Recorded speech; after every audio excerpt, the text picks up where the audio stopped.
Get your hand off that foreskin, my friend. We got stuff to talk about that's really important. You know, everyone hates being wrong. No one enjoys the aspect of being incorrect.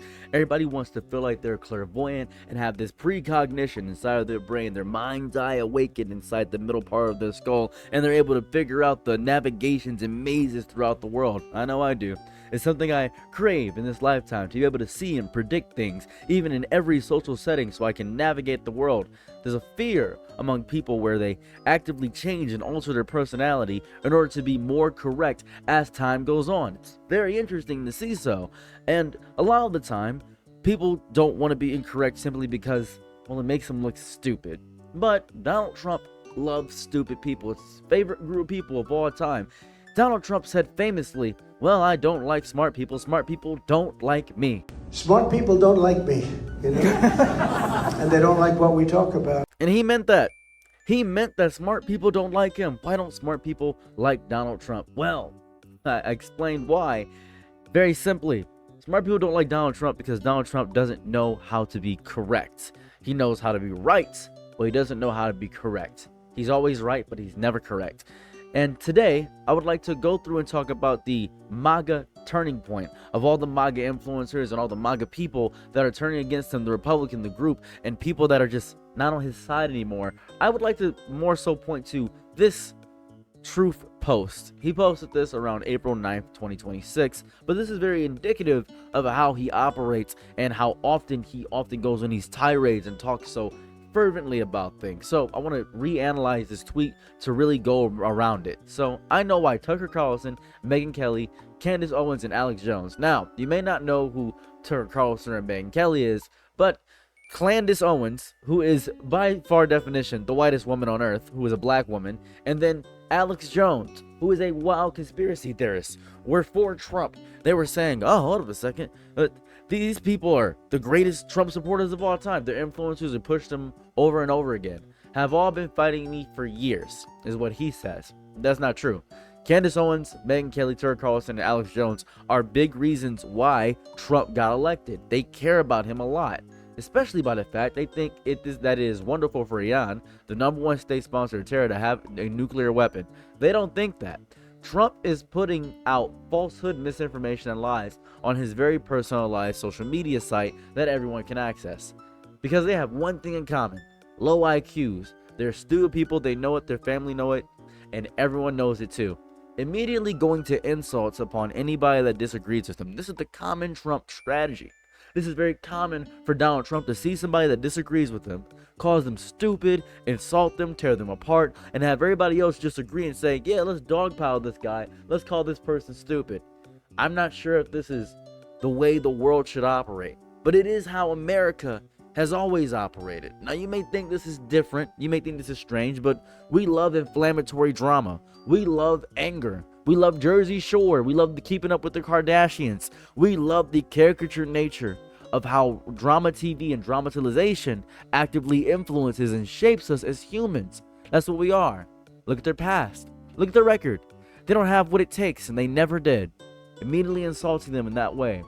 They've all been thrown off television, lost their shows, and aren't even invited on TV because, highlighted right here, nobody cares about them. They're nut jobs, trollmakers, and will say anything necessary for some free and cheap publicity.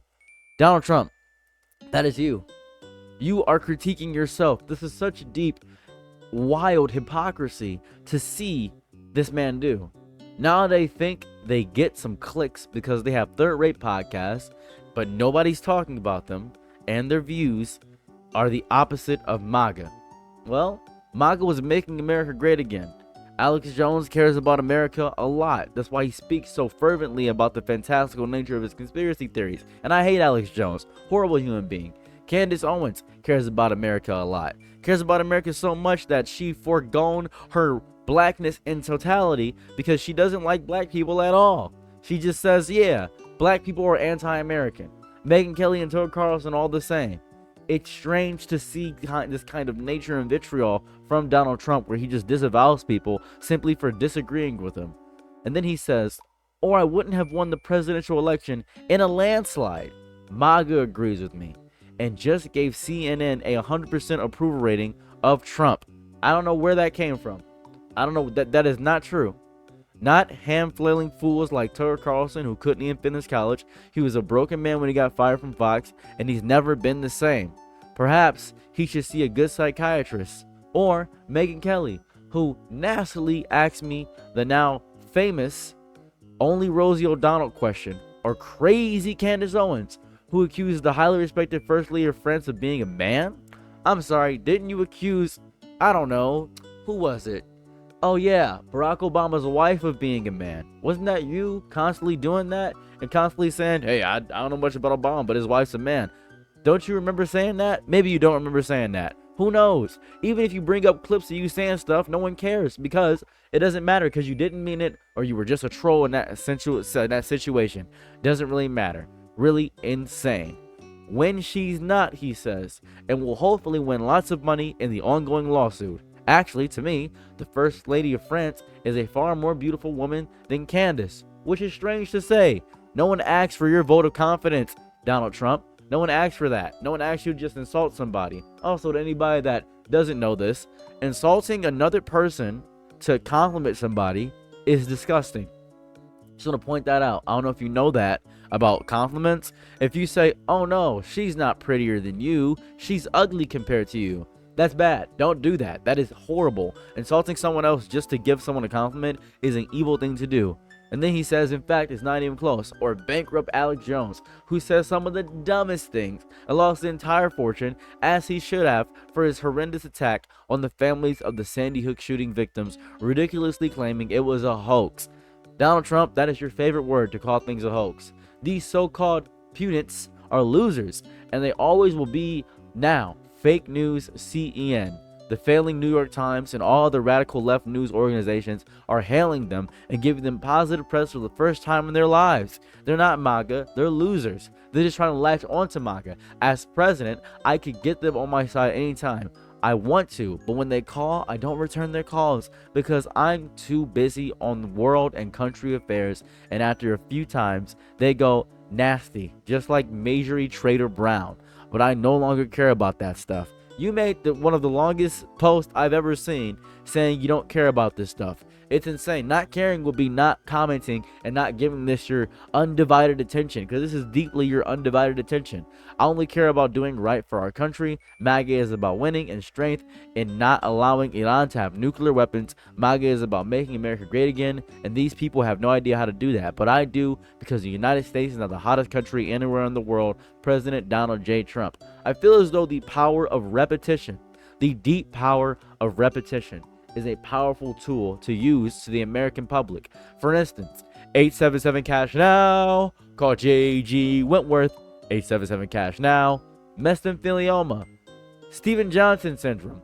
As a matter of fact, I am the Winnymon, Cinnamon, the Apple Jacks commercials, the honeycomb jingles, the Toucan Sam, follow your nose, the Trix Rabbit, Frosted Flakes. They're great. If you repeat something enough to the American public, they are more willing to believe any nonsense you blindly give them, because the American public loves being led astray in all capacities. So, now then, what we have more so is people turning on Trump in general. Now, we've seen this before. This is a past example, and then we'll get into some more common examples right now. Let's talk about the past example.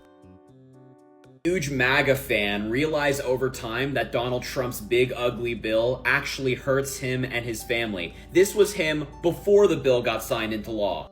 I bet y'all don't think Donald Trump's a liar now. No taxes on tips, overtime, and Social Security passed the House today with flying colors in effect after December 31st, 2025. And y'all said he wouldn't do it, but he did the shit in 5 months. But after he So, and this is what happened when I actually read the bill to you guys a few months back, and I explained that the big beautiful bill is a bunch of tax cuts for a big bunch of corporations. That's why you're seeing a lot of AI data centers pop up so much right now, because they can go past lawmaker regulations, because AI got a bunch of cuts and was able to get deregulated a lot of the ways it goes through, and that's why you're seeing a lot of stuff in that way. It is horrifying to see that, and a bunch of people not realizing that voting for that bill and doing that stuff allow for the richest people to become so powerful. So now he actually read the bill. And realized that Donald Trump is not only breaking a bunch of his promises, but hurting the American people as well, his tune changed a little bit. Take a look at him now. You know why we voted for Donald Trump? Because The middle class man finally thought he was going to get ahead in life. You said no taxes on overtime. Big, bold, beautiful letters. We thought, hell yeah, why would we not vote for that? Then you turn around and pass the bill and it's a crock of shit. It's a tax credit for the people that make a certain amount of money. Of course, when you put it in big, bold, beautiful letters, it looks great. We're going to vote for you. And you knew what you were doing. You were baiting people in, saying no taxes on overtime. You didn't give them no fucking details. Your details that we read ain't worth a flying fuck. Yeah, once again, another Trump supporter in the finding out phase of their support for Donald Trump. So it's very interesting to always see this, because this will always happen.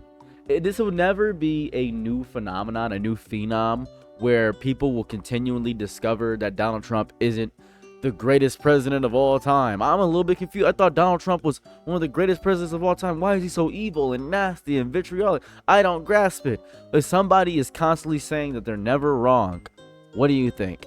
And what's horrible about me saying all this stuff is that these words will probably never reach the people who need to hear it. I don't think these words will hear the people that need to hear it. And it's kind of fun to look at this in retrospective and see, because we're witnessing, to me, in real time, deep history. I want you to imagine the history books and what they're going to say about all the people that were voting for Donald Trump and going crazy and saying, oh yeah, Donald Trump is the greatest person on earth. Just imagine this. Imagine what we're going to read in those history books. Imagine you as a parent. Maybe you don't want to be a parent. I'm not sure your life. I'm not sure what you want to do. But imagine in the future, you are reading the hit, and you got to live through this moment. You got to live through all these things. You got to live through every single thing Donald Trump did. You tried to tell people around you. You tried to understand it. You got to see the big propaganda machine over and over again get churned out over and over again. You got to witness it in real time. And you got to talk about people like his previous supporters right here turning on him. This is a disaster for Trump. And I predicted it, and everybody predicted it, that if he obliquely joined the cover-up, the Democrats would selectively hanging around his neck. Evidence last week, they give the estate a few months ago of Epstein over to them 90+ thousand files. They picked 19 files. And it's Trump at public events with beauty queens and stuff, and they black their faces out. And MSNBC says, is that the girls? Did they black them out because they're victims? And we debunk it quickly, but the point is, it doesn't matter. Because Trump joined in it, because he was convinced to do it, because it's just a big rat's nest. It's the new Russiagate. They're going to pin it on you. It's already been hidden, sir. You know, a lot of powerful people are going to be brought down. It's going to embarrass America and the Queen of England and the King of England. And now they're all on board with Trump. You know, it's kissing his ass. Because I said two ways. Trump could say, justice be done by the heavens fall, destroy the deep state with this information. They probably would kill him, they already tried. Or he takes the file and uses it to blackmail him with how huge this is. But obviously, we should tackle this DOJ issue first, and also the issue of, they call it the files. There's grand juries, there's the stuff that Epstein's turned over to Congress, there's the grand juries, there's the criminal trials, there's the civil trials, this is an endless cornucopia, and I get what Trump says, it's a Russiagate, because it is a rat hole. He should articulate that instead of just saying it's all a hoax, which is the number one thing in polling, pissing people off after the economy. So Kyle Seraphin, got your hit morning show that you do, thekyleserafinshow.com, Kyle Seraphin on X, rumble.com/Kyle Seraphin. Thank you so much.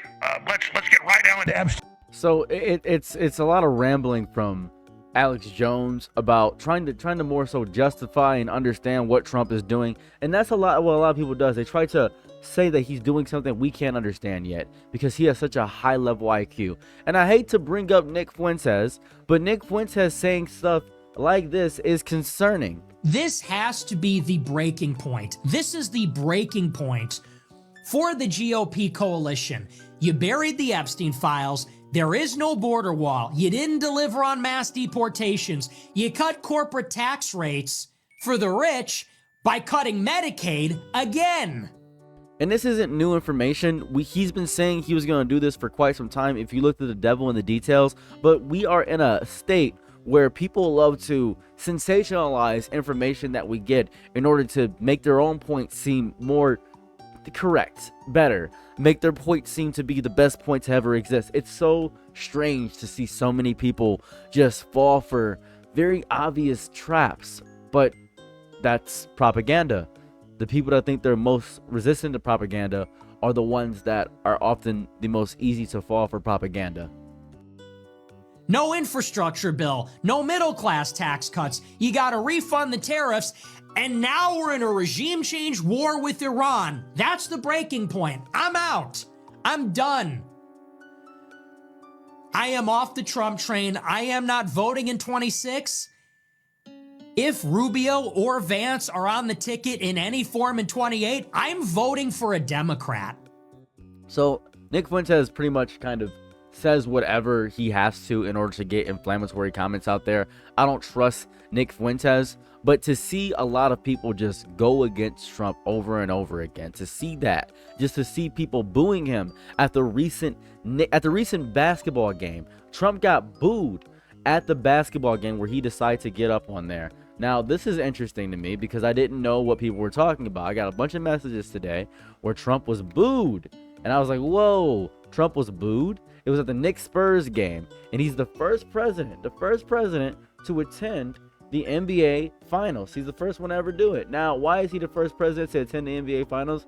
I remember somebody said, well, didn't Barack Obama attend the NBA Finals? No, you're just racist, but that's okay. He's Trump booed in New York as he becomes first president to attend New York Finals. It's 5 hours ago. This is very important. Donald Trump has been booed at a basketball match in New York, so he became the first sitting president to attend the NBA Finals, which is strange because I feel like he should be focusing on war issues and stuff of that variety. He really shouldn't be at the NBA Finals, man.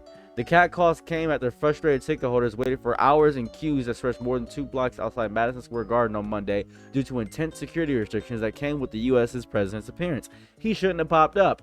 It is a basketball game. The New York Knicks lost 111-115 to San Antonio Spurs in the game, 3 of the best of 7 NBA Finals carried Knicks lead in the series to 2-1. After the game, Trump told reporters, "It was, I think, mostly cheers. It was loud and it was very enthusiastic." That's not true. That's not true at all. It was boos. Boos broke out on Monday evening when a camera showed Trump on large screens in the arena saluting a singer performing the national anthem. He was booed. He was wildly booed. You don't believe me? Allow me to show you. Well, somehow I got copyright claim for showing that clip, so I can't show the clip. But just know you can look it up. He got booed. So that's the whole thing. I got copyright claimed immediately, which is kind of crazy. We have people in Ohio turning on Donald Trump as well. Robert, when you said you drank the Kool-Aid, what was it about President Trump that appealed to you initially, and what was it that made you break with him? I mean, just seeing the lies, he put us in a war. The Strait of all Donald Trump wants right now is for a clean face. He wants the Strait of Hormuz open. And guess what? Before he went there, it was open, and the gas prices were beautiful. I mean, everything this man touches, he's putting up gold statues of himself. I mean, when are people going to wake up? Now, I drank the Kool-Aid. How did I drink the Kool-Aid? I can't even answer that. I don't know if it was those stupid rallies I went to, I got rid of my Make America Great Again hat, okay? I got rid of that. I can't even believe I wore that hat. So it's crazy that there's so much, and what always baffles me is the merchandise behind Trump, the propaganda. I'm confused why there's so much merchandise. I don't think there's ever been a president with this much merchandise. He has a whole merchandise thing, and every time someone buys a Make America Great Again hat, that's money to the president. It's just so interesting. And what's crazy is that we told these people. We continually tell these people over and over again. You just keep telling people. Right, we just keep telling people. It's so strange. But to be fair, I was stupid before. I was dumb. I was an idiot. Back in my day, I was dumb. Nobody told me, and I didn't have many people to talk to. And when you have a community of people who just agree with everything and blindly follow things, you get people like that. Now we have ex-MAGA people just coming out and having confessionals like they're coming out the closet, which is very interesting to see. I'm not part of the MAGA movement anymore. I fully just do not support Trump anymore, and this is a wake-up call for me. We have been seeing that a lot more lately, especially now that we have entered a war with Iran.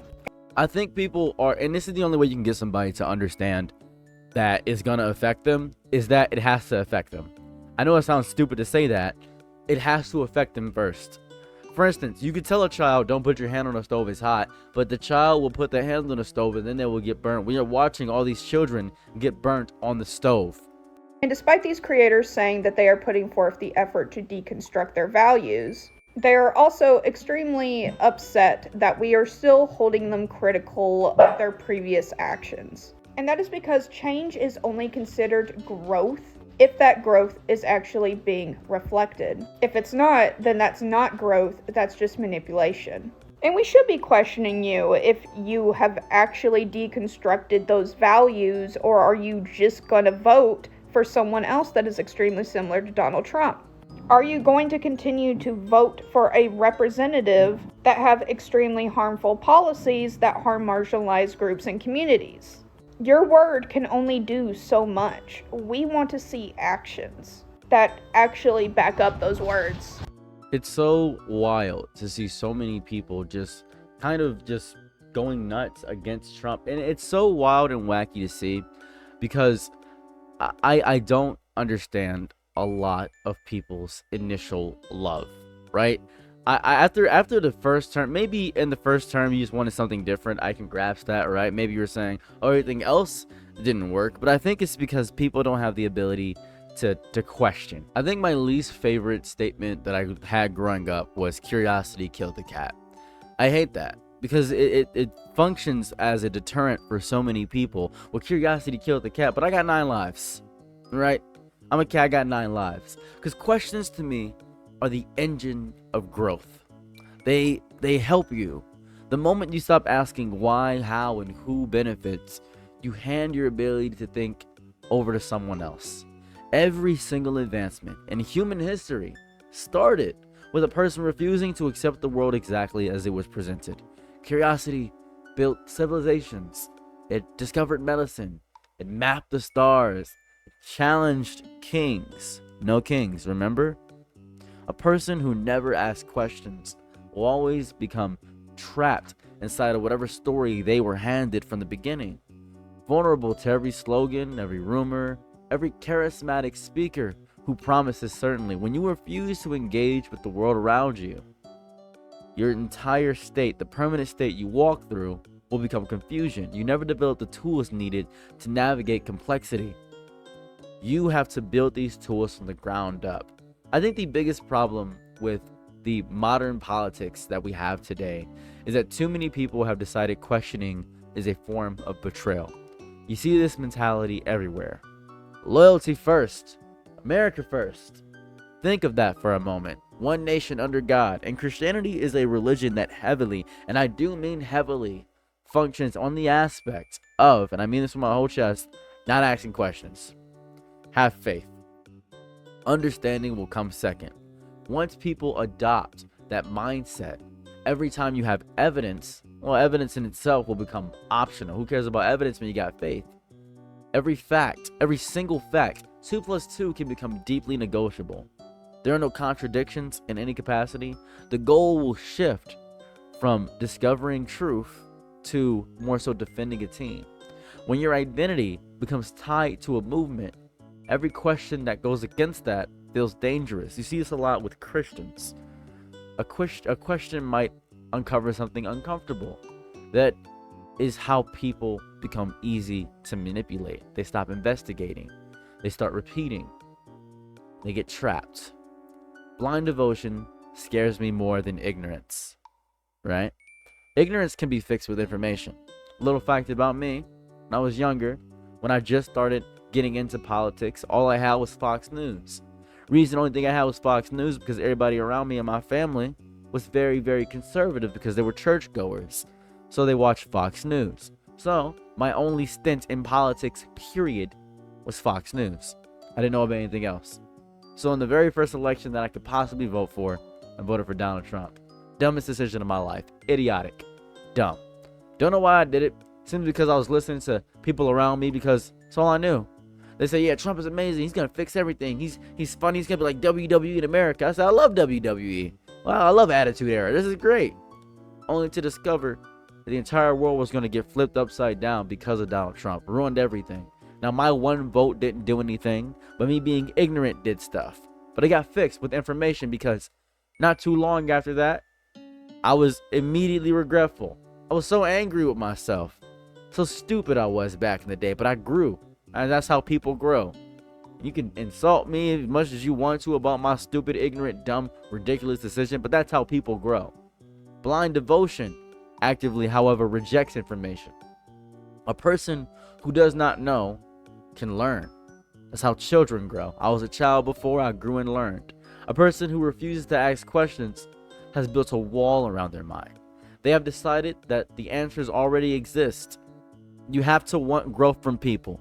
You have to crave growth. You have to know that growth is more important. That is very important. You don't want obedience all the time. History is filled with examples. Filled with them of people following leaders, ideologies, and institutions into really bad disasters. Hell, the Salem witch trials was people just blindly following and listening to people. They never stopped to ask if the direction they were headed made any sense. But it doesn't. It doesn't at all. The same pattern appears everywhere. Religion, philosophy, politics, hell, everyday life. I am not attacking Christianity, by the way. Many Christians ask difficult questions and spend their entire lives wrestling with faith. What fascinates me is how often people are taught that uncertainty itself is a problem. Uncertainty, to me, is where discovery lies. Let's say if God gave humanity intelligence, curiosity, and imagination and free will, then asking questions seems like one of the most human things we can do. Refusing to use those gifts feels stranger to me than using them. That's the issue that I'm having here, right? I had a conversation a while back about why God put humanity on Earth in the first place. My answer was very honest. I said maybe we are part of some enormous cosmic version of The Sims. Beings that operate under perfect obedience are predictable. If angels, divine constructs, hell, perfect servants would function exactly as intended. The Metatron literally is just the voice of God. However, humans are different. We make choices, we fail, we surprise ourselves, we surprise each other. There's something uniquely unpredictable about free will. If you were an all-powerful creator, maybe unpredictability would be the most interesting thing in existence. I think that is maybe the reason that we should ask things. That idea raises more questions though. If God wanted humanity back in perfect grace immediately, why not simply restore it? Why create a journey full of hardship, temptation, failure, redemption, and struggle? Why design a test at all? Whether someone agrees with that question or not, it is worth asking. Questions are not acts of rebellion. Questions are attempts to understand. That's all they are. Many people become uncomfortable the moment a difficult question appears. I don't know why. Life itself rewards questionings. Scientists question, and we have medicine. Now we can cure the common cold. Philosophers question. Historians question. Detectives question. Journalists question. Inventors question. Every professor, every profession in totality, everyone dedicated to discovering something new is built on the assumption that the current knowledge is incomplete. There is no true perfection. The moment someone decides they have nothing left to learn, growth stops. Their world becomes smaller, while reality continues expanding around them. They remain stagnant, while everyone else continues exploring. Do not make that choice. Curiosity is one of the most important virtues a person can have. Ask why, ask how, ask who benefits, ask what evidence exists, ask whether the story makes sense, ask whether your own assumptions hold up under scrutiny. The world is far too complicated to navigate through blind faith in leaders, movements, and institutions, and even your own beliefs. Our institutions are crumbling, movements have corrupt leaders, and the leaders in themselves suck always. Questions are not the enemy of truth. Questions are always the path that leads you to truth. The people most easily led astray are rarely the people asking too many questions. The people most easily led astray, you know who they are? The ones who stop asking altogether. The next time someone tells you to not ask questions, ask them why. The next time someone says just trust me, ask them what you are trusting and why. The next time someone calls you difficult for wanting to understand, realize that they are the ones who are afraid, not you. Fear of questions is the fear of the answer. I want the answer all the time, forever. I have regret for a lot of the MAGA influencers and the MAGA people coming out right now saying that MAGA is destructive and ruining their lives, all this stuff, wahoo wahoo. Because we've told you, but you weren't going to listen to us. It was only when it affected you. It was only when you saw that gas go up and your groceries go up even more. It was only when you were at war and realizing the cost of war. Because now you're seeing the cost of war. It's been 100 days we've been in this war with Donald Trump. And we'll be in there 100 days more and 100 days more. And I'm not talking about the war with Iran. I mean the war with information and the truth. I am upset about everything that I've seen with this regime, with this DOJ, with the Epstein files, with everything. Call your local state representatives. Figure out what you can do. Participate in your local politics to the best of your ability. Please do that. And if you would like to help me, I know I don't look like it, but I'm in severe pain. My foot got scorched completely because I was attacked in a hate crime recently. If you wish to help with that, there's a GoFundMe in the top comment. That being said, don't forget to like, comment, and subscribe. And I'm out. Peace. Bye. I'm your nigga night, be my loyal low. Happy to try what you need. Your world, I love to live in it. Ooh, I love the ride when you're free.